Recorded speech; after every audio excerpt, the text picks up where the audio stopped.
کہ گھر پر ہوتا تو لا کر دیتا۔ کئی بار اس نے گھر سے بھاگنے کا سوچا تھا، مگر پھر اسے بہن کا خیال آ جاتا اور وہ اپنی سوچ کو جھٹک دیتا۔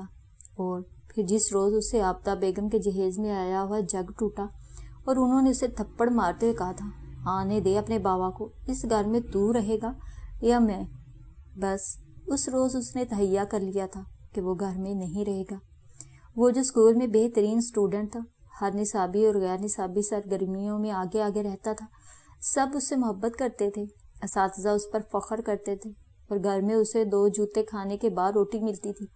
ہر وقت کا جھگڑا لڑائی اس سے نجات کا ایک ہی راستہ تھا کہ وہ روز روز کے فساد اور مار سے جان چھڑائی جائے۔ اس نے بہن کا بھی نہ سوچا اور اپنے فیصلے پر نظر ثانی کیے بغیر انجان منزل کی طرف چل پڑا۔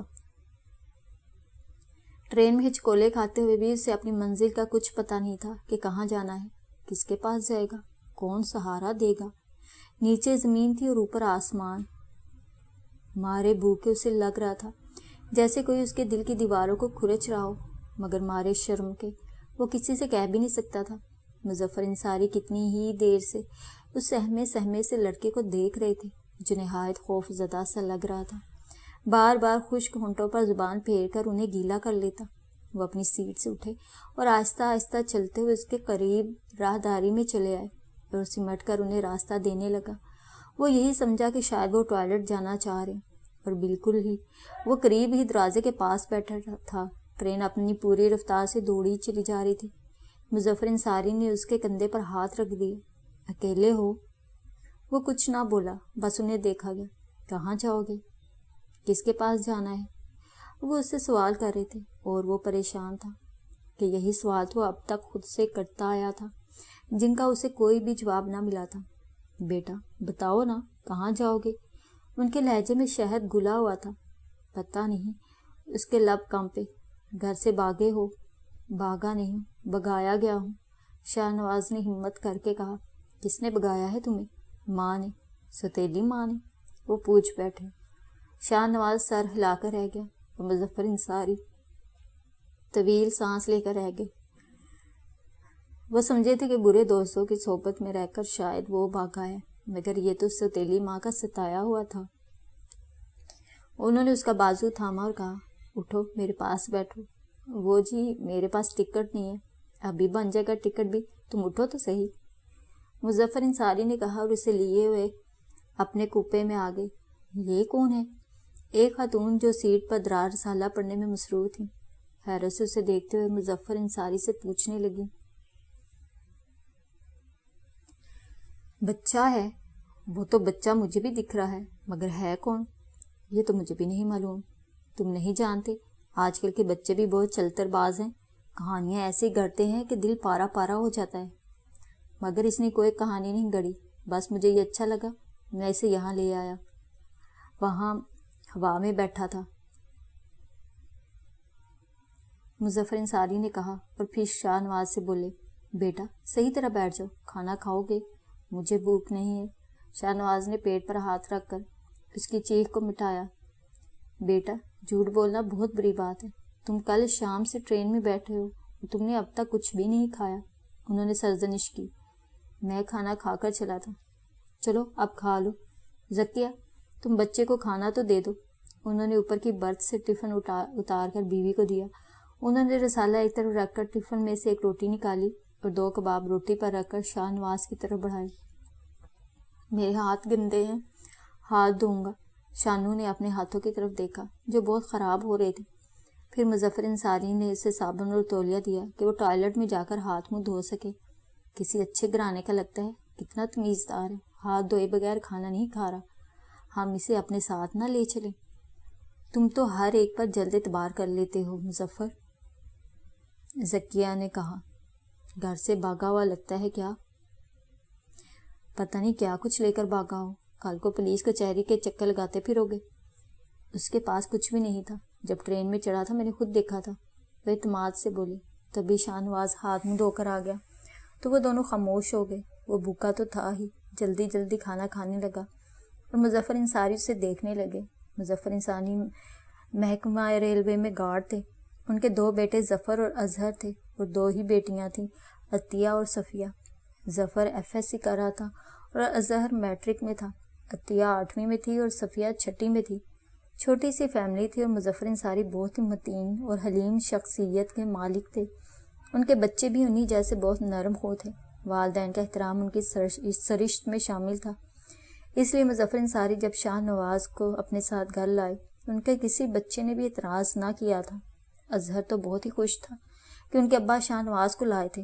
انہوں نے بچوں کو شاہ نواز کے بارے میں یہی بتایا تھا کہ یہ ان کے دوست کا بیٹا ہے جسے وہ پڑھنے کی غرض سے گاؤں سے لے کر آئے ہیں کہ گاؤں میں مڈل سے آگے اسکول نہیں تھا اور شاہ نواز کو پڑھنے کا شوق تھا، اس لیے وہ اسے لے آئے ہیں۔ وہ اپنے بچوں کے سامنے شاہ نواز کو احساس کمتری کا شکار نہ ہونے دینا چاہتے تھے۔ انہیں یہ معصوم اور سہما ہوا بچہ بہت پسند آیا تھا۔ پھر دوسری بات یہ تھی کہ شاہ نواز نے انہیں سب کچھ سچ سچ بتا دیا تھا اور یہی کہا تھا، میں وہاں نہیں جاؤں گا جی، تم نے بہن کو بھی چھوڑ دیا، بہن سے ملنے تب جاؤں گا جب کچھ بن جاؤں گا۔ اس نے ایک عزم سے کہا تھا۔ مظفر انصاری کو اس کی یہ بات بہت پسند آئی۔ وہ اسے اس شہر کے دست میں تنہا نہیں چھوڑ سکتے تھے کہ بہت بے درد شہر تھا۔ پتہ نہیں بچہ غلط ہاتھوں میں چلا جائے، وہ ساری عمر ضمیر کی مار سہتے رہیں کہ ضمیر جو انسان کے اندر کا منصف ہوتا ہے بہت تاک تاک کا نشانے باندھتا ہے کہ روح تک میں شگاف پڑ جاتے ہیں۔ مظفر انصاری ضمیر کے ہار نہیں سہ سکتے تھے، اس لیے انہوں نے شاہ نواز کو اپنی فیملی میں شامل کر لیا تھا۔ چند روز ہی وہ ان کی فیملی کا فرد بن گیا تھا۔ ذکیہ بھی اس سے بہت محبت کرتی تھی، ان کے ساتھ وہ ہر کام کرواتا تھا، صفیہ اور عطیہ کو پڑھاتا بھی تھا۔ امتحانوں کے بعد جب اسکولز میں ایڈمیشن ہوئے تو مظفر انصاری نے اس سے بھی 9ویں کلاس میں اسکول میں داخل کروا دیا۔ اسے بہت شرمندگی ہوتی تھی کہ مظفر انصاری کے ساتھ نہ اس کا کوئی رشتہ تھا اور نہ ہی جان پہچان۔ وہ اس کا خرچ برداشت کر رہے تھے۔ وہ اپنی شرمندگی اس طرح مٹاتا کہ ذکیہ خاتون سبزی گوشت لینے جاتی تھی تو اب اس نے منع کر دیا تھا، وہ خود انہیں لا کر دیتا۔ وہ کپڑے دھوتی تو وہ اس کو الگنی پر پھیلاتا جاتا، میز پر کھانا ان کے ساتھ لگواتا، حالانکہ وہ منع کرتی رہ جاتی، مگر وہ ہنس کر کہتا، امی جی مجھے کام کر کے خوشی ہوتی ہے اور پھر اپنے گھر کا کام ہے، سب کو مل جل کر کرنا چاہیے۔ تب وہ ظفر اور اظہر سے کہتی، دیکھا چھوٹا ہے مگر ہے کتنا سمجھدار۔ ایک تم لوگ ہو کہ امی شانو گاؤں میں رہا ہے نا، اور وہاں کام کرنے کی سب کو عادت ہوتی ہے، اگر ہم وہاں رہتے تو ہم بھی ایسے ہوتے، اظہر شوخی سے کہتا، اور شانو سکھا سانس لیتا۔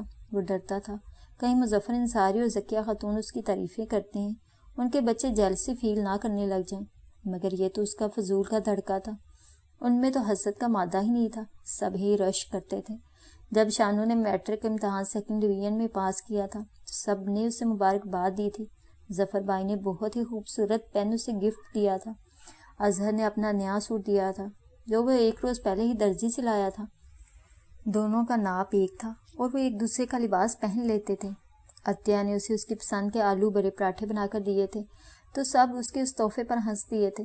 مظفر انصاری تھے نہیں، گاڑی لے کر روہڑی گئے ہوئے تھے۔ حالانکہ شاہ نواز کو افسوس تھا کہ اس کی فرسٹ ڈویژن نہیں آئی، مگر سب کی محبتوں نے اس کے دکھ کو کم کر دیا تھا۔ عطیہ کی اتنی محبت پر اس روز ساحرہ اسے شدتوں سے یاد آئی تھی اور وہ رات کو تکیوں میں چہرہ چھپا کر بے تحاشا رویا تھا۔ اس کے روئیں روئیں نے ساحرہ کو یاد کیا تھا۔ صبح جب اٹھا تھا تو پھر حسب معمول حشاش بشاش تھا، پھر وہ مسکراہٹوں کا خول اس نے خود پر چڑھا لیا تھا جو رات کو چٹک جاتا اور وہ یادوں کی قبر میں گر جاتا تھا، مگر دن میں وہ خود کو نہایت مطمئن اور خوش پاتا۔ آج بھی جب وہ اپنے کمرے سے باہر آیا تو صفیہ برآمدے میں کھڑی بال سلجھا رہی تھی۔ بہت ہی بے مروت و صفو تم، شانو نے کہا، کیا مطلب؟ اچھی شاگرد ہو کہ استاد کو پاس ہونے پر مبارکباد بھی نہیں دی؟ میں تو خود پریشان ہوں کہ میں کیسے پاس ہوں گی۔ وہ بولی، کیوں؟ اس نے حیرانگی سے پوچھا۔ اس لیے کہ جب میرے استاد کی 2nd ڈویژن آئی ہے تو میری شاید 3rd بھی نہ آئے۔ صفیہ نے شرارت سے کہا تو وہ ہنس دیا۔ واقعی بھئی یہ سوچنے کی بات ہے، بس تم اپنا ٹیوٹر تبدیل کر لو۔ اظہر جو کتابیں اٹھائے کالج جا رہا تھا، اس نے شاید صفیہ کی بات سن لی تھی، اس لیے تو کہہ رہا تھا، استادوں کو تو ٹاپ کرنا چاہیے، پھر ہماری صفوں کے استاد کو تو ضرور۔ اس نے شانو کو آنکھ مار کر کہا، بس یہ تو طے ہے کہ آج سے آپ نہیں پڑھائیں گے۔ شانو نے جلدی سے کہا۔ جی نہیں، وہ بعد میں وزن پیدا کرتے ہوئے بولی، آپ ہی پڑھائیں گے؟ صفیہ نے اتنے دلکش انداز میں کہا کہ اظہر نے بہن کی پیشانی چوم لی اور چلا گیا، اور شانو صرف اسے دیکھ کر رہ گیا۔ کتنی گہری گہری باتیں کرنے لگی ہے یہ لڑکی۔ وہ جب 2.5 برس قبل یہاں آیا تھا تو کتنی چھوٹی سی تھی، بغیر دوپٹہ کے پورے گھر میں تتلی کی طرح اڑتی پھرتی تھی، جس کے شانوں تک کٹے ہوئے بال تھے، اور اب ایک دم کتنی بڑی ہو گئی ہے۔ کرینے سے شانوں پر دوپٹہ پھیلا ہوا تھا اور بال بھی خاص سے بڑے ہو گئے تھے، کمر پر آبشار کی طرح پڑتے تھے، آنکھوں میں غیر معمولی چمک تھی، اور لب ایسے جیسے رس بریاں ہوں۔ اس طرح کیا دیکھ رہے ہو شانو؟ صفیہ نے بالوں کو سمیٹ کر کلپ لگاتے ہوئے پوچھا تو وہ گڑبڑا کر رہ گیا، نہ جانے وہ کہاں سے کہاں پہنچ گیا تھا۔ میں یہ دیکھ رہا ہوں کہ تم کتنی بدل گئی ہو، کیا اچھی ہو گئی ہوں، وہ بولی۔ اچھی؟ بلکہ بہت ہی اچھی۔ ایک دم ہی اس کے لبوں سے بے ساختہ یہ جملہ نکلا تو ایک لمحہ کو تو حیرت سے صفیہ نے بھی اسے دیکھا۔ اس کا انداز، اس کے لہجے کی گمبھیرتا صفیہ کو بہت کچھ بتا گئی، اور شانو تیزی سے اندر چلا گیا۔ صفیہ کے لب مسکرا دیے اور وہ طویل سانس لے کر کتابیں درست کرنے لگی۔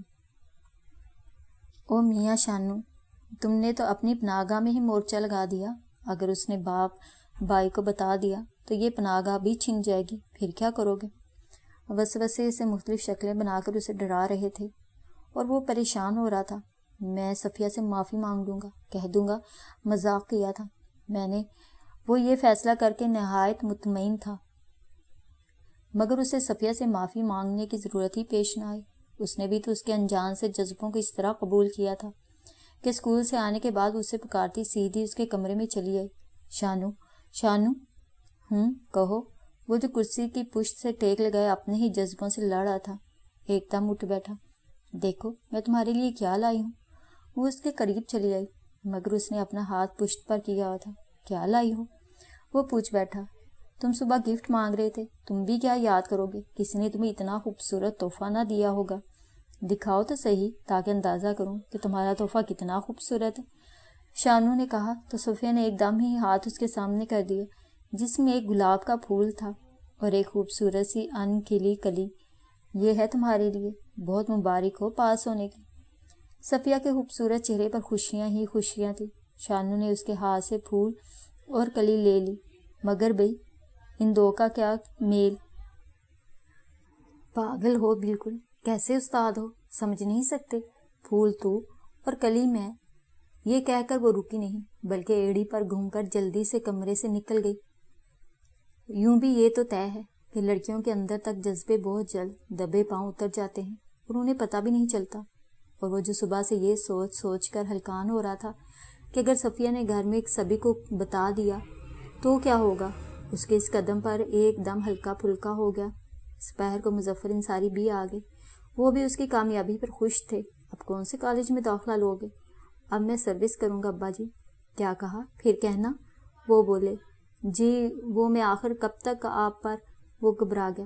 دیکھو شانو، میں نے تم کو کبھی ظفر اور اظہر سے الگ نہیں سمجھا، جیسے وہ بیٹے ہیں ویسے ہی تم بھی ہو۔ میں نے کبھی بیٹوں پر اپنے اصول اور پسند مسلط نہیں کی۔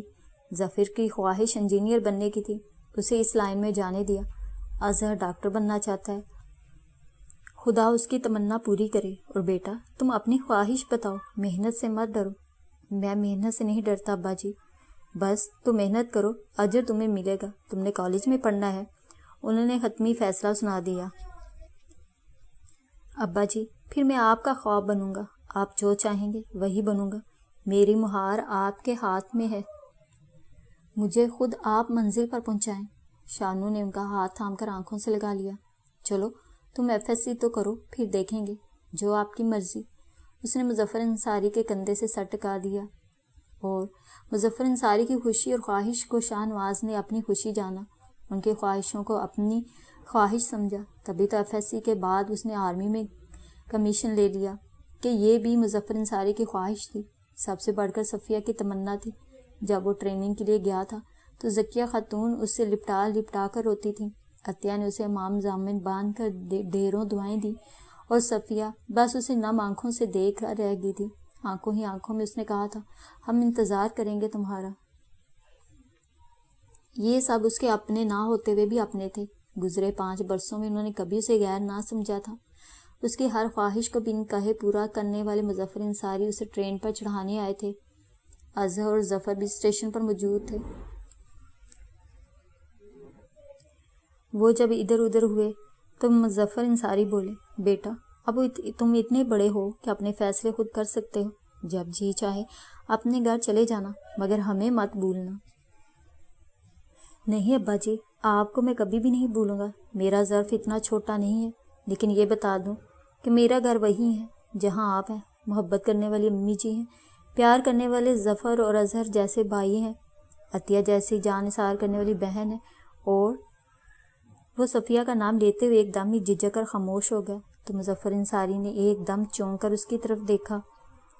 صفیہ کے تصور سے ہی اس کے چہرے پر نور پھیل گیا تھا اور وہ مطمئن سے ہو گئے اور بولے، ہاں یہ گھر بھی تمہارا گھر ہے، مگر وہ بھی تمہارا گھر ہے جہاں تمہارے والدین ہیں، بہن ہے۔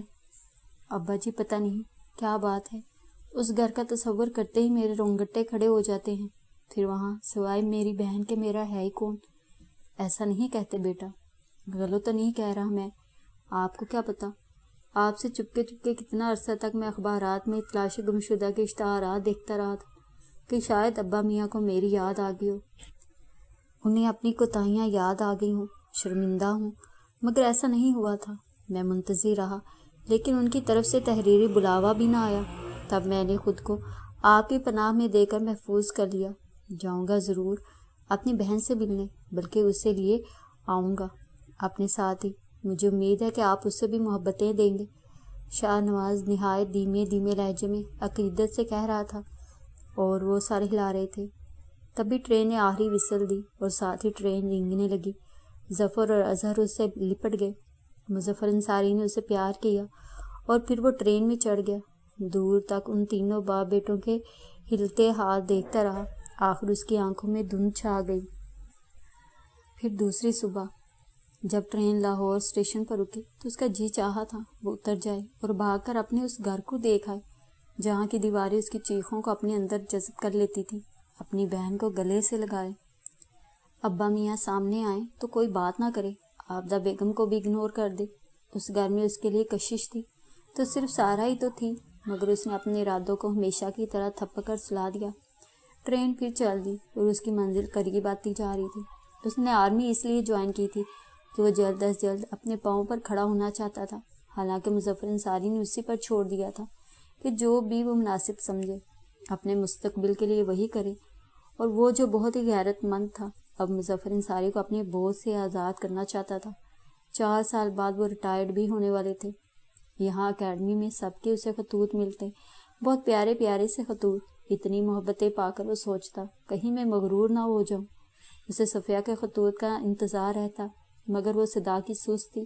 زبانی طور پر کبھی اس نے شاہ نواز سے زیادہ بات نہ کی تھی تو خط کس طرح لکھتی، مگر اس کی آنکھیں اس کے اندر کی ساری روداد شامنوں سے کہہ سناتی تھی۔ بہت ہی چغل خور آنکھیں تھی اس کی، ذرا سا بھی راز نہیں رکھ سکتی تھی۔ خاموشی میں بھی وہ جذبہ دونوں کے درمیان رواں ندی کی طرح بہتا تھا جسے محبت کہتے ہیں، مگر حوصلہ دونوں ہی میں نہ تھا کچھ بھی کہنے کا۔ بس 2 سال قبل جو تھوڑا سا اظہار کیا تھا تو وہ اپنے ہی جذبوں سے آپ ہی آپ بڑا ہو گیا تھا۔ اصل میں یہی معاملہ شاہ نواز کے ساتھ بھی تھا، مگر وہ ایک محبت کی خاطر بہت سے لوگوں کو نہیں کھونا چاہتا تھا۔ پھر ایک دم ہی عطیہ کی شادی کے ہنگامے جاگ اٹھے، بہت سے خطوط آئے۔ شاہ نواز کو شادی میں شرکت کی پیشکش کی گئی، اور تو اور عطیہ نے اسے خود لکھا تھا کہ اگر وہ نہیں آئے گا تو وہ کبھی بھی اسے بات نہ کرے گی۔ یہ منی منی بہنیں مجبوریاں کیوں نہیں سمجھتی کہ وہ ٹریننگ کے دوران گھر نہیں جا سکتا تھا۔ اول تو ان دنوں وہ ایک پہاڑی علاقے میں تھا۔ جس روز عطیہ کی شادی تھی اس روز وہ ایک بڑے سے پتھر پر بیٹھا دونوں بازوں میں چہرہ چھپا کر بے تحاشا رویا تھا۔ وقت مزید آگے بڑھا تو پاسنگ آؤٹ پریڈ کے بعد اسے 2nd لیفٹیننٹ کا رینک بھی ملا۔ اس کی پوسٹنگ پشاور میں ہوئی۔ اس سے پہلے اسے جو 2 ہفتے کی چھٹیاں ملی تو وہ کراچی چلا آیا۔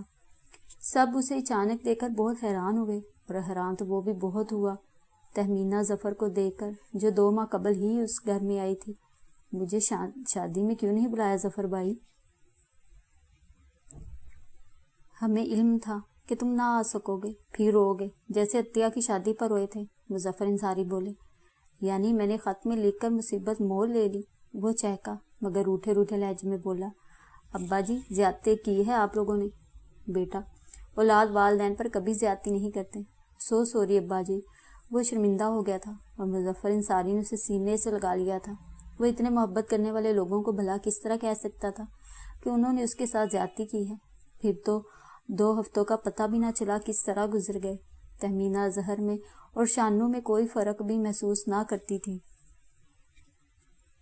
عطیہ بھی اپنے شوہر احتشام کے ساتھ آئی تھی اور جب تک وہ رہا تھا میکے ہی میں رہی تھی، البتہ وہ صفیہ انصاری جو شانوں کے دل کا خواب تھی، اس کے دل کی دھڑکن تھی۔ وہ انگلش میں آنرز کر رہی تھی، صبح سے یونیورسٹی جاتی تو دوپہر کو لوٹتی تو اپنے کمرے میں بند ہو جاتی۔ پتہ نہیں وہ کیوں شاہ نواز کا سامنا کرنا پسند نہ کرتی تھی اور وہ اپنے دل کی حقائقیں اسے بتانے کے لیے بے چین تھا، مگر وہ تو دور ہی کی ہوا تھی، بس اسے چھو کر گزر جاتی تھی۔ شانو نے پشاور جانا تھا اور جانے میں صرف 2 روز رہ گئے تھے۔ اس روز وہ دل کے ہاتھوں مجبور ہو کر یونیورسٹی چلا آیا۔ ایڈمنسٹریشن بلاک کے نزدیک کی پارکنگ میں شاہ نواز نے بائک پارک کر دی۔ وہ لابی کی طرف آیا اور انگلش ڈپارٹمنٹ کا وہ کسی سے پوچھنا ہی چاہتا تھا کہ سامنے ہی کوریڈور میں سے صفیہ 4 لڑکیوں کے ساتھ آتی نظر آ گئی۔ اس کا دل ایک دم ہی بدن کی عمارت میں دھڑدھڑانے لگا۔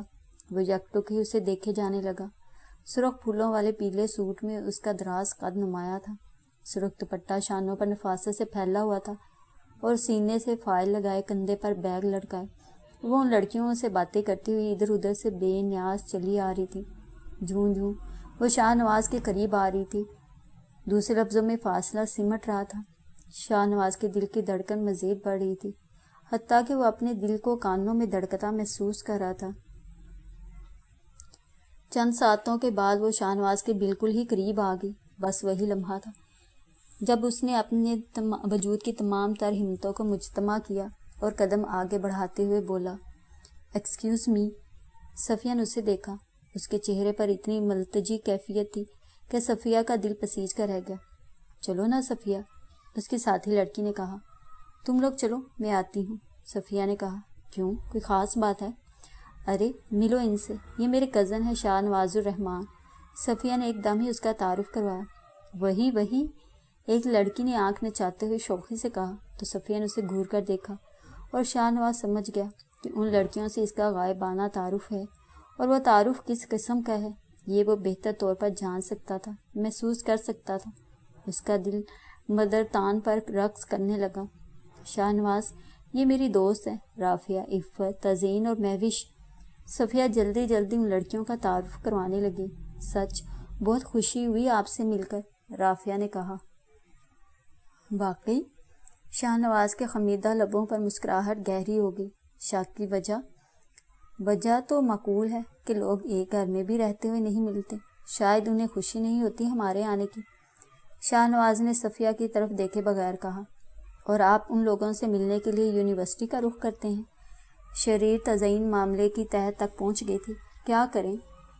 یہ کریں کہ آپ لوگوں سے ملیں اور ہم چلے کیفیٹیریا۔ صفو، تم وہیں آ جانا فارغ ہو کر، رافعہ نے کہا، اور پھر وہ چاروں رکی نہیں، آگے بڑھ گئی اور وہ دونوں حیران ششدر رہ گئے۔ تبھی ایک دم ہی تزئین پلٹ کر آئی اور بولی، wish you good luck Shah Nawaz الرحمان۔ پھر وہ جس تیزی سے آئی تھی اسی تیزی سے چلی بھی گئی اور شاہ نواز مسکرا دیا۔ پھر صفیہ سے بولا، چلو۔ کہاں؟ صفیہ نے پوچھا۔ یہاں کہیں بیٹھنے کی جگہ نہیں ہے جہاں تنہائی ہو؟ ہے، اور سب سے بہتر جگہ لائبریری میں ریڈنگ روم ہے، صفیہ نے بتایا۔ تو وہیں چلو۔ مگر کیوں؟ تم سے بات کرنی ہے، شانو نے کہا۔ بہت جلدی خیال آ گیا۔ صفیہ کا لہجہ شکوے کی برسات سے بھیگا ہوا تھا۔ حیا کے بارے نظریں جھکی جھکی جیسے ملے ہیں وہ، مگر اس طرح اجنبی جیسے۔ شاہ نواز کے دل کی تہوں میں یہ شعر ابھرا مگر لبوں پر نہ آ سکا۔ چلیں، لوگ دیکھ رہے ہیں۔ صفیہ نے قدم بڑھایا تو شاہ نواز کو لگا جیسے دولت کو نیند مل گئی ہو۔ ریڈنگ روم کے آنے تک انہوں نے کوئی بھی بات نہ کی، دونوں ہی اپنی اپنی سوچوں میں گم تھے۔ صفیہ نے کونا منتخب کیا اور دونوں ٹیبل پر آمنے سامنے بیٹھ گئے۔ لمحے دھیرے دھیرے گزرنے لگے۔ دونوں طرف ہی ایک بے نام سے خاموشی تھی اور دلوں میں جوار باٹا آیا ہوا تھا۔ شاہ نواز صفیہ کے جھکے ہوئے چہرے کو تکے جا رہا تھا اور اسے لگ رہا تھا جیسے اس کی آنکھوں میں روشنی بڑھتی جا رہی ہو۔ صفیہ کا وجود اس کے لیے روشن قندیل ہی تو تھا۔ وقت تھا کہ گزرتا جا رہا تھا، ساعتیں جگنوں کی طرح جھلمل کرتے ہوئی دور ہوتی جا رہی تھی، مگر لبوں کے قفل نہ کھل رہے تھے۔ آخر شاہ نواز نے لمحوں کو اوک میں لیتے ہوئے کہا، صفو فرمائیے۔ وہ سر جھکائے جھکائے بولی، کیا تم میرے آنے سے خفا ہو؟ میں کون ہوتی ہوں خفا ہونے والی؟ تمہیں پتہ نہیں شاید، یا انجان ہو۔ وہ بولا، کس سے؟ اس نے نظریں اٹھا کر شانو کو دیکھا۔ یہی کہ تم تو میرا سب کچھ ہو۔ جی؟ صفیہ کے لہجے میں حیرت تھی۔ ہاں صفو، مجھے یہ کہنے میں کوئی آر نہیں کہ میرے خوابوں اور خیالوں میں جس لڑکی کا گزر ہے وہ صرف تم ہو۔ تبھی مجھے ایک خط بھی نہیں بھیجا، پورے گھر کے نام خطوط بھیجے۔ شکوہ کیا گیا۔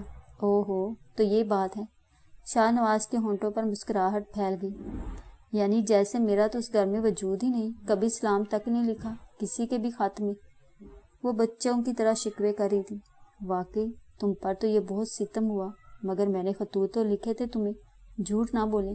یقین کرو صفو، رات کی تنہائیوں میں جب بھی تمہارا تصور آیا، میں نے تم سے ڈھیروں باتیں کی، ایسی باتیں جو میں خود سے بھی نہیں کر سکتا۔ صفحوں کے صفحے لکھ ڈالے، دل کی حقائقیں تحریر کی، مستقبل کے پلان کیے، مگر کیا؟ افسوس کہ وہ خط پوسٹ نہ کر سکا۔ شاہ نواز نے کرسی کی پشت سے ٹیک لگاتے ہوئے کہا، اور پتہ ہے میں روز انتظار کرتی تھی خط کا۔ صفیہ نے بتایا۔ تو تم مجھے لکھ دیتی کوئی نامہ؟ وہ اسے محبت پاش نظروں سے دیکھتے ہوئے بولا، کیوں مجھے اتنی گری ہوئی سمجھا ہے؟ پھر میں نے سوچا کہ جو بندہ تعلق نہ رکھنا چاہے دستک نہیں دینی چاہیے۔ بہت غلط سوچ ہے تمہاری۔ تمہیں کیا پتا کہ شاہ نواز کو تمہاری دستک کا کس قدر انتظار تھا۔ جھوٹ مت بولے۔ میں تو جھوٹ کبھی نہیں بولتا۔ پھر بھلا کوئی خود سے بھی جھوٹ بولتا ہے؟ شاہ نواز نے شکوہ کناں نظروں سے اسے دیکھا۔ میں اعتبار نہیں کر سکتی۔ صفیہ کو بھی اسے ستانے میں مزہ آ رہا تھا کہ اس نے بھی تو اسے بہت ستایا تھا، اتنا طویل ہجر دیا تھا کہ اس کی محبت کی ناؤ اس ہجر کے طوفان میں گری ہوئی تھی، اور اسے علم نہ تھا کہ اس ناؤ کے مقدر میں ساحل ہے یا نہیں۔ کس طرح اعتبار لاؤں تمہیں؟ وہ جو کسی نے کہا ہے کہ کبھی کبھی تو بہت بے قرار کرتا ہے، رفاقتوں میں نئے اعتبار کا موسم۔ شاہ نواز کا لہجہ ٹوٹا ہوا تھا۔ صفیہ کو لگا جیسے کانچ ٹوٹ گیا ہو۔ اس سے شاہ نواز پر ترس آنے لگا۔ آپ کو یہ علم نہیں کہ اعتبار لایا نہیں جاتا، بلکہ دوسرے بندے کو خود بخود ہی آ جاتا ہے، صفیہ نے کہا۔ تو شاہ نواز دیکھتے رہ گئے۔ تو اس کا مطلب ہے کہ تمہیں مجھ پر اعتبار نہیں آیا ابھی تک؟ شاہ نواز کی آنکھوں میں شکوے ہلکورے لے رہے تھے۔ صفیہ نظریں چرانے لگی۔ کبھی کبھی وہ سوچا کرتی تھی، جب شاہ نواز آئے گا تو اس سے ڈھیروں شکوے کرے گی، اس کی بے رخی کا شکوہ، کج ادائیوں کا شکوہ، روٹھی رہے گی اور وہ منائے گا تب بھی نہ مانے گی۔ مگر ایسا تو نہ ہوا تھا۔ وہ سامنے آیا تھا تو سارے شکوے بھول گئی تھی، کچھ بھی تو یاد نہ رہا تھا، جملے ہی ترتیب میں نہ آ رہے تھے۔ البتہ وہ شانو سے روٹھی ضرور تھی، اتنے دنوں سے وہ گھر آیا ہوا تھا اور اس نے اس سے بات تک نہ کی تھی، یہ بھی اس کی خفگی کا انداز تھا۔ جب بھی شانو کے سامنے آتی تو وہ شکوہ کناں نظروں سے اسے دیکھتا، اس کی آنکھوں میں تحریر ہوتا، تم مجھ سے بات کیوں نہیں کرتی؟ اور صفیہ اس کی نظروں کی تحریر پڑھ کر بھی انجان بن جاتی۔ وہ چاہتی تھی کہ شانو لبوں سے یہی بات کہے تاکہ سند رہے۔ وہ جذبوں کو زبانی سننا چاہتی تھی اور بہت مضبوط رکھا تھا اس نے خود کو، شانو کو جھکا لیا تھا۔ تبھی تو وہ بے قرار ہو کر یونیورسٹی آ گیا تھا کہ گھر میں اس سے بات کرنے کا موقع ہی نہ ملتا تھا۔ یوں بھی وہ یونیورسٹی سے آ کر کمرے ہی میں بند ہو جاتی تھی اور شانو اس کے کمرے کے بند دروازے کو حسرت بھری نظروں سے دیکھ کر رہ جاتا۔ گزرے 3 برسوں میں بے نام سی جھجک کی دیواریں اس کے راستے میں کھڑی ہو گئی تھی۔ وہ پہلے کی طرح بے دھڑک صفیہ کے کمرے میں نہیں جا سکتا تھا۔ وہ صفیہ تھی کہ دور کی ہوا ہی بنی رہتی تھی، اب بھی اس کے قریب بیٹھی تھی، مگر شانو کو لگ رہا تھا جیسے میلوں کے فاصلے پر ہو۔ صفو، یاد ہے جب میں اکیڈمی جا رہا تھا تم نے کیا کہا تھا؟ شاہ نواز نے بات کا سلسلہ پھر شروع کیا۔ کیا کہا تھا؟ مجھ سے انتظار کا وعدہ کیا تھا تم نے۔ غلط، صفیہ نے اس کی بات کاٹ کر کہا، میری تو آپ سے کوئی بات ہی نہ ہوئی تھی۔ اب بھی وہ منظر یاد ہے مجھے، وہ اپنی بات میں وزن پیدا کرتے ہوئے بولی، ضروری تو نہیں ہر بات لبوں سے کہی جائے، تمہاری آنکھوں نے مجھے کہا تھا کہ تم انتظار کرو گی۔ آنکھوں کی زبان پڑھ لیتے ہیں، ہاں، مگر صرف تمہاری آنکھوں کی زبان۔ وضاحت کی کیا ضرورت تھی؟ کہیں تم شک نہ کرو کہ شاہ نواز نے جملہ ادھورا چھوڑ دیا۔ اب ایسے بھی نہیں ہو۔ وہ ایک دم ہی بے تکلفی پر اتر آئی، پہلے کی طرح بے تکلف ہو کر بات کرنے لگی، اور شاہ نواز کے دل سے دکھوں کی سل سرکنے لگی، ذہن سے تفکر کے بادل چھٹنے لگے۔